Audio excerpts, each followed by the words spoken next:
Good evening and salutations, my Days of Our Lives fans. Let's talk about Eli for a minute. So, long story short, he is in a coma.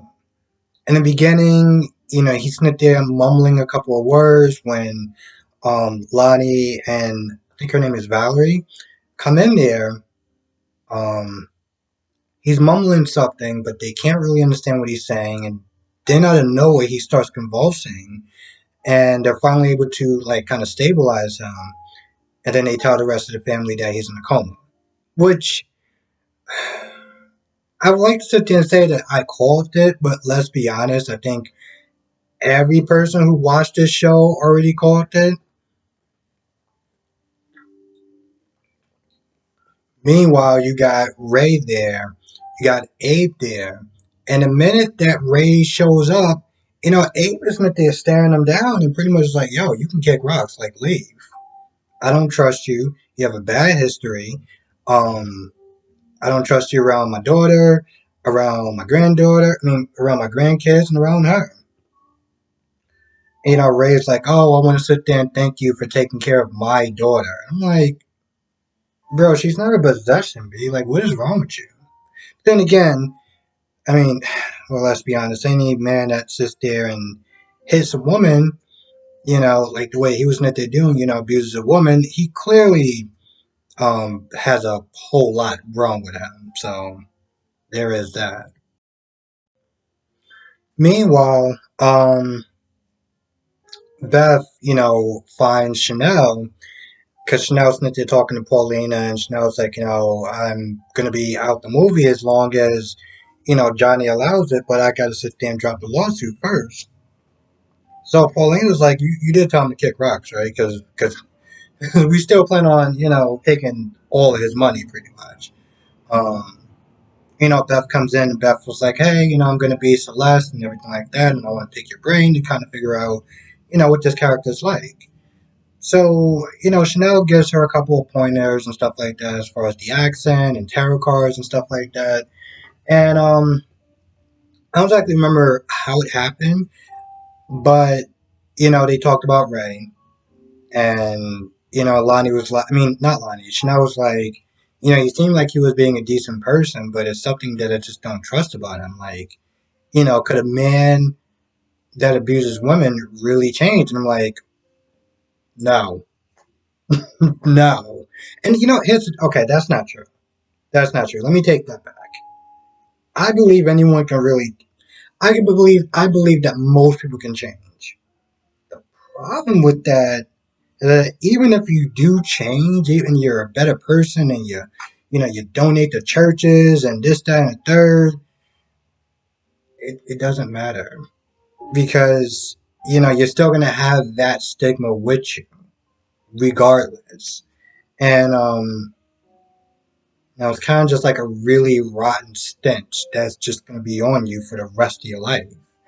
Um, but she's like, I don't really trust him, and there's just something about him, and um, while she's sitting there talking about Ray, Beth just came back from talking to Ray and you know, um, agreeing to keep silent in order to be in the movie.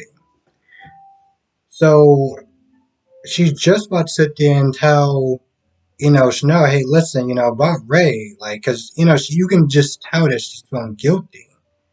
Like you do realize that once you do say what you say, um, well, just leave out of town quick as possible.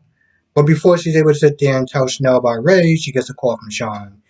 And long story short, when Sean comes in the hospital, or when he comes back to the hospital, whatever, he pretty much because the whole thing is, um, I think before Sean left. Julia was like, what was he doing there? Like, what was he doing there investigating him and this, that, and the third, especially since Eli wasn't assigned the case to that local drug dealer. So Sean's like, I'm gonna sit there and find out. They want to call, he wound up calling Beth because, Beth was the last person that talked to him before he went out and did what he did. So he's asking questions. And I'm just sitting there wondering, Beth, what are you gonna sit there and tell him? So when Sean gets back, Um, Sean tells Julie and Paulina and Abe and everything like that that Beth was like, oh, Ray's is a changed person and he just no longer does this, that, and the third. Even though Ray was clearly jonesing when he was in that hotel room after he talked to Beth. But Sean was not there saying like, oh, he's Beth said that he's a changed person. He doesn't do X, Y, and Z anymore. Because Paulina was like, I knew it. I knew he was up to something. This, that, and third. Um, Now there's a point where Paulina's like crying and stuff like that, and Ray comes over there and holds her and stuff, and Abe just kind of sits there and looks at this whole thing like, yeah, I still don't trust you, bro. Yeah, I still don't trust you. So while that's going on, you got Allie packing up some stuff from Trip. Some stuff that Trip left. So she packs up his stuff. She gives him a text and tells him, to pick it up whenever he's ready. She's all sad and kind of broken up about it. And less than 15 minutes later, she's sitting there talking to Chanel about, how she identifies as, and then she asks her out. Then she kisses her. And the thing I can even sit there and say this is funny. While she's sitting there talking to Chanel, she's like, it's usually not a good idea after you end one relationship to jump back into another. But she decides to do it anyway because, she's, well,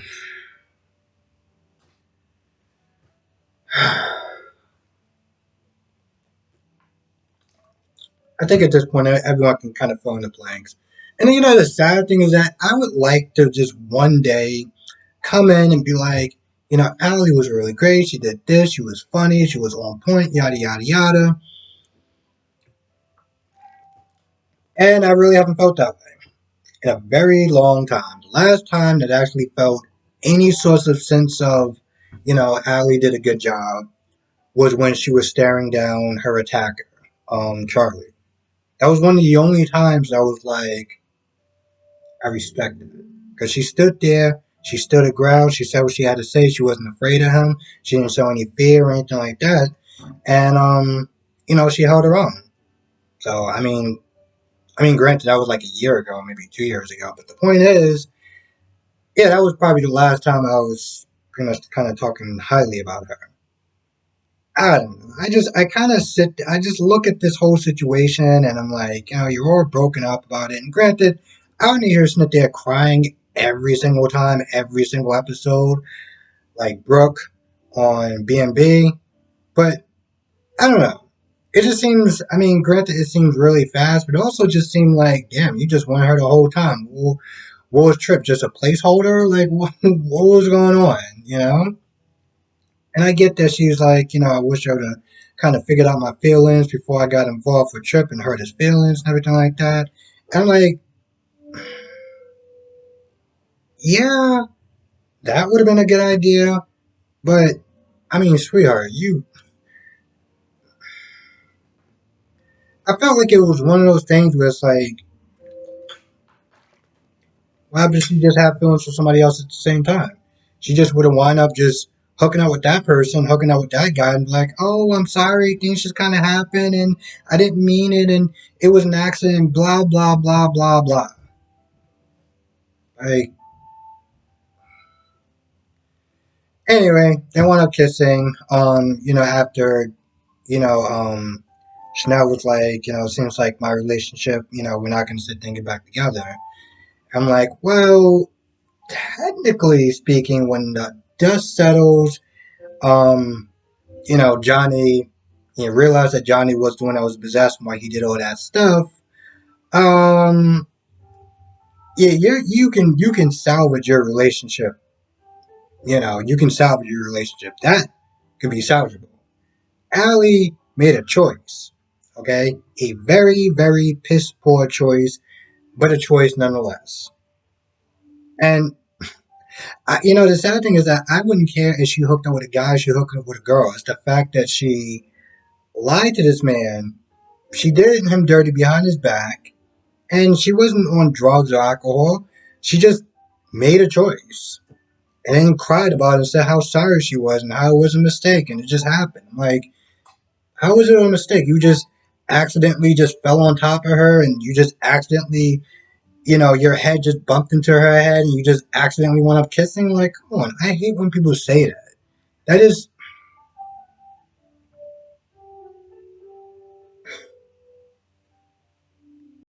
I feel like in some ways that's just so patronizing. It was an accident. I didn't mean to do it. Were you drunk? No.